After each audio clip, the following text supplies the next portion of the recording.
Hi everyone, I'm Ujjwal. In this video, I'm going to show you why can't you swipe between pages on Mac. So the potential reason you can't swipe between pages on your Mac is maybe you have turned it off, or the another reason is maybe you have set it incorrectly. Let me show you how. First, click on the Apple logo at the top left corner of the screen and then choose System Settings. Now here, scroll down all the way and go to Trackpad. After that, navigate to more gestures, and here make sure you have set a gesture instead of choosing off. If it is set to off, click on the drop down menu and then choose the available gesture options between these four.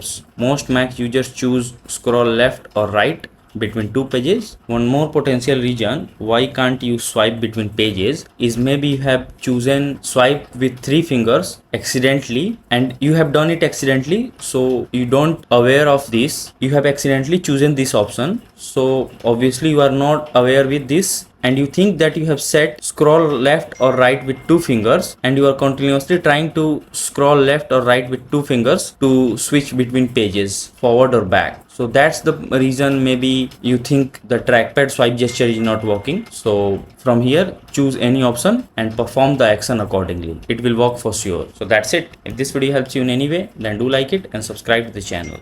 Thanks for watching.